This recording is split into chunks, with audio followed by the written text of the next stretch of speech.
আসসালামু আলাইকুম ওরহমাতুল্লাহ। যে ৬টি অভ্যাস আল্লাহর কাছে নিন্দনীয়। কিছু অভ্যাস এমন আছে যেগুলো মানুষকে মুনাফিকের কাতারে নামিয়ে দেয়, তাই প্রতিটি মানুষের উচিত এ ধরনের অভ্যাস পরিত্যাগ করা। এই ভিডিওতে পবিত্র কোরআনের আলোকে 10টি মন্দ অভ্যাস তুলে ধরা হলো। তা হলো নম্বর 1, মানুষের বিপদে খুশি হওয়া।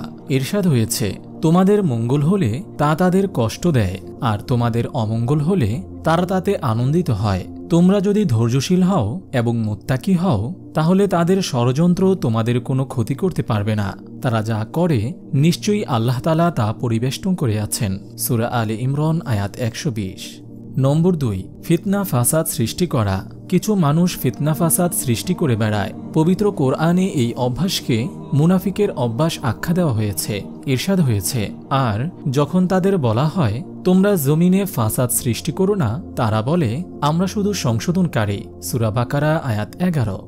নম্বর 3, মিথ্যা কসম করা। তারা তাদের শপথকে ডালস্বরূপ ব্যবহার করে, আর তারা আল্লাহর পথ থেকে মানুষকে বিরত রাখে। তারা যা করছে তা কত মন্দ। সূরা মুনাফিকুন আয়াত 2। নম্বর 4, অবহেলা ও অলসতা করে ইবাদত করা। ইবাদত মহান আল্লাহর সন্তুষ্টি অর্জনের অন্যতম মাধ্যম।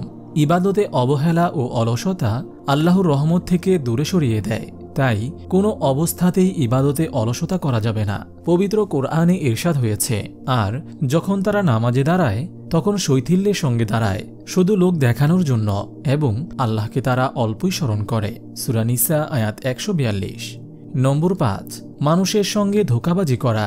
মহান আল্লাহ তাআলা বলেন, নিশ্চয়ই মুনাফিকরা আল্লাহর সঙ্গে ধোঁকাবাজি করে, আসলে তারা নিজেদেরই ধোঁকায় ফেলে।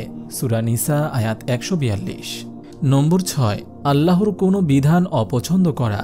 মহান আল্লাহর দেওয়া কোনো বিধান অপছন্দ করা যাবে না। ইরশাদ হয়েছে, এটা এজন্য যে আল্লাহ তাআলা যা নাজিল করেছেন তারা তা অপছন্দ করেছে, কাজেই তিনি তাদের আমল নিষ্ফল করে দিয়েছেন। সূরা মুহাম্মদ আয়াত 9। নম্বর 7, কৃপণতা করা। আল্লাহর রাস্তায় ব্যয় করার ক্ষেত্রে কৃপণতা মুনাফিকের অভ্যাস। আল্লাহ তাআলা বলেন, মুনাফিক পুরুষরা ও মুনাফিক নারীরা একে অন্যের অনুরূপ। তারা অসৎ কর্মের নির্দেশ দেয়, সৎ কর্ম থেকে বিরত রাখে, এবং নিজের হাত আল্লাহর পথে ব্যয় করা থেকে গুটিয়ে রাখে।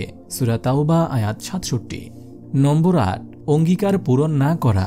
ইরশাদ হয়েছে, আর তাদের মধ্যে কেউ কেউ আল্লাহর সঙ্গে অঙ্গীকার করেছিল, আল্লাহ তাআলা নিজ কৃপায় আমাদের দান করলে আমরা অবশ্যই সাদকা করব এবং অবশ্যই সৎ কর্মশীলদের অন্তর্ভুক্ত হব। অতঃপর যখন তিনি নিজ অনুগ্রহে তাদের দান করেন, তখন তারা এ বিষয়ে কার্পণ্য করল এবং বিমুখ হয়ে গেল। পরিণামে তিনি তাদের অন্তরে মুনাফিকি রেখে দিলেন আল্লাহর সঙ্গে তাদের সাক্ষাতের দিন পর্যন্ত।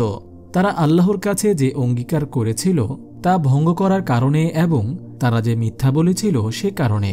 সূরা তাওবা আয়াত 175 থেকে 77।